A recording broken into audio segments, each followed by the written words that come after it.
The New York Times says the charges include wire fraud and bank fraud, which means SBF could be looking at life in prison. Enfin, Sam Bankman-Fried a été arrêté le lundi 12 décembre aux Bahamas. Selon le New York Times, le gouvernement des Bahamas a déclaré dans un communiqué que l'ancien PDG de FTX, Sam Bankman-Fried, avait été arrêté pour crime par les procureurs américains. Beaucoup de choses se sont passées, il a accepté son extradition aux États-Unis et a payé la caution pour être libéré. Une caution de 250 millions de dollars. Aujourd'hui, parlons de la façon dont les choses vont se passer pour lui. Nous allons retracer rapidement l'histoire de cette affaire et nous finirons par la potentielle peine très lourde de prison.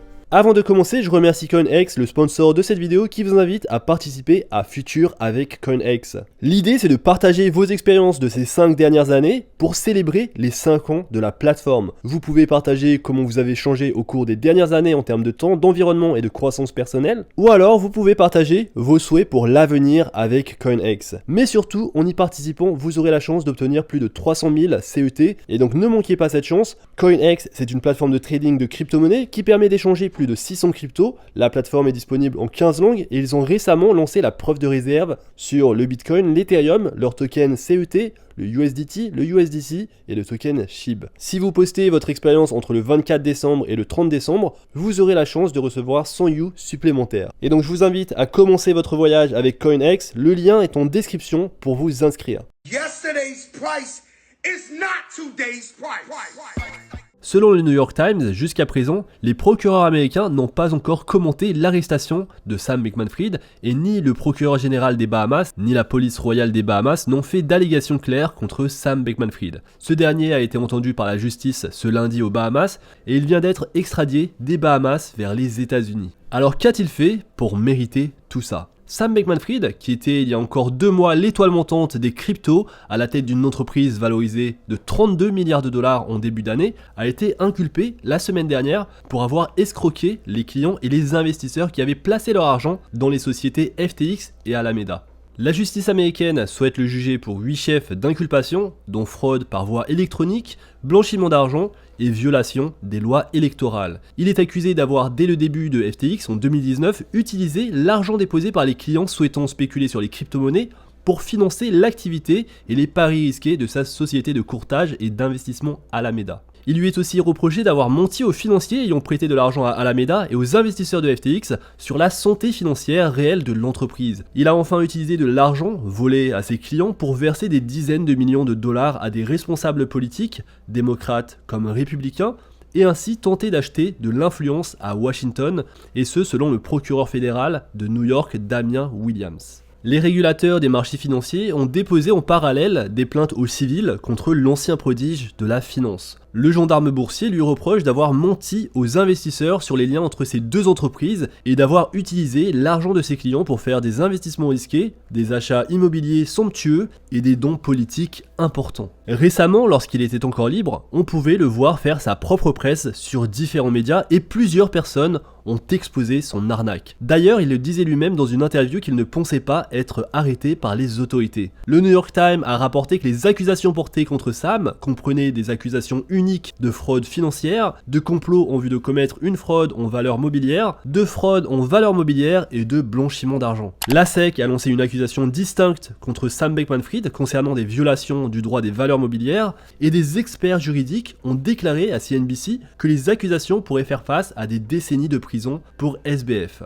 Mais avant qu'il ne purge sa peine de prison, les procureurs américains devront obtenir son extradition des Bahamas vers New York. Le procureur fédéral Renato Mariotti a déclaré à la presse que la déclaration du gouvernement des Bahamas indiquait que les Bahamas coopéreraient avec New York et que l'extradition devrait prendre plusieurs semaines. Cela a finalement pris 1 semaine et s'est allé assez vite. Les conditions de vie dans la prison dans laquelle il était détenu aux Bahamas seraient très difficiles et il aurait décidé de ne pas contester son extradition vers les États-Unis durant l'audience organisée ce 19 décembre. L'extradition n'est que la première étape d'un processus qui peut prendre des années compte tenu de l'ampleur des accusations criminelles portées contre Sam Bankman-Fried. On s'attend donc à ce que les procureurs et les autorités de contrôle poursuivent des affaires simultanées dans le monde entier. C'est pourquoi, selon l'avis des procureurs fédéraux, le procès de Sam Bankman-Fried aux États-Unis pourrait ne pas avoir lieu avant plusieurs années. Plus il y a d'allégations déposées, plus l'affaire est importante et plus cela prend du temps. et donc nous devrons attendre un petit moment avant d'avoir des nouvelles sur le procès de SBF.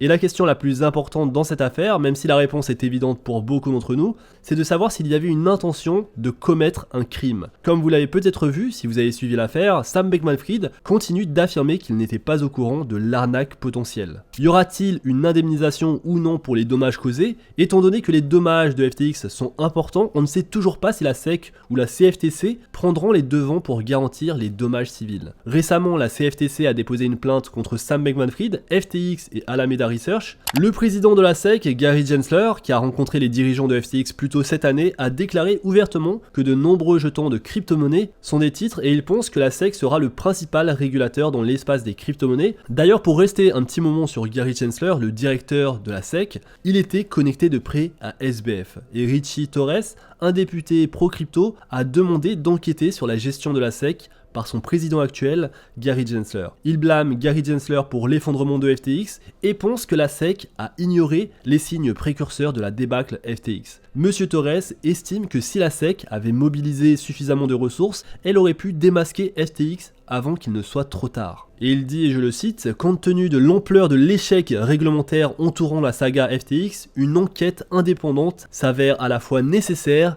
et justifiée. » Notons par ailleurs que Monsieur Torres a récemment proposé un projet de loi qui obligerait les bourses crypto à publier régulièrement des preuves de réserve. Et donc le président de la SEC, Gary Gensler, est sous le feu des critiques. Un procès a également accusé des célébrités de ne pas avoir fait preuve de diligence raisonnable avant de faire la promotion de FTX auprès du public. Et donc ceci est le cas pour le comédien américain Larry David et la superstar de football Tom Brady, mais aussi le soi-disant investisseur à succès Kevin O'Leary qui aurait reçu 15 millions de dollars pour devenir le porte-parole de la plateforme FTX. Pendant ce temps, les projets de l'industrie ayant une relation avec FTX intentent également une action en justice contre Sam Bankman-Fried. La plateforme de prêt défaillante BlockFi a poursuivi le fondateur de FTX, SBF, en novembre pour la garantie anonyme qu'il a fournie à la société de prêt de crypto-monnaies. Et en effet, avant tout ce drame économique et médiatique, FTX et Sam Bankman-Fried avaient sauvé BlockFi de la faillite en juin, mais après l'échec de FTX, BlockFi a des problèmes de liquidité similaires et a demandé une demande de mise en faillite.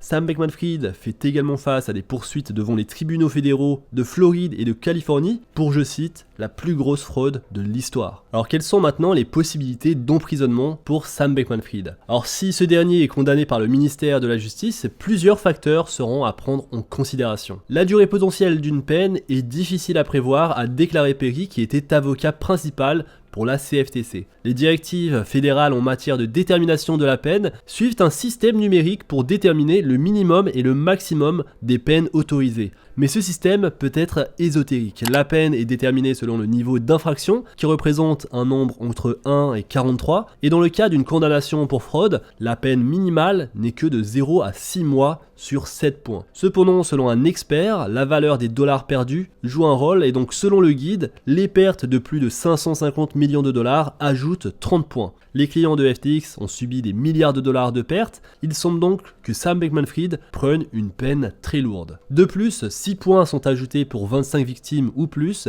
et 4 points sont ajoutés pour l'utilisation de certains marchés réglementés. Cela signifie que s'il est reconnu coupable d'une seule des accusations de fraude financière, de complot en vue de commettre une fraude en valeur mobilière, de fraude en valeur mobilière et de blanchiment d'argent, il s'agit d'accusations que les procureurs poursuivent à ce jour, alors Sam Bankman-Fried pourrait être condamné à perpétuité dans une prison fédérale. Historiquement, il y a eu Stephen Keen, un Australien qui a fondé un fonds spéculatif de crypto-monnaies de 90 millions de dollars et a plaidé coupable à un chef d'accusation de fraude en valeur mobilière. Ce dernier a été condamné à plus de 7 ans de prison et il a été condamné par les États-Unis pour avoir fraudé 3500 victimes pour plus de 16 millions de dollars. Dans le cas du ressortissant suédois inculpé Roger Nils Jonas Carlson, il a été condamné à 15 ans de prison pour fraude en valeur mobilière, fraude électronique et blanchiment d'argent. Et en fait, les chances de Sam d'être condamné à la prison à vie semblent peu probables parce que la délinquance en col blanc reçoit des peines moins élevées que prévu et ça c'est vraiment le problème de la criminalité en col blanc et je pense que Sam Bankman-Fried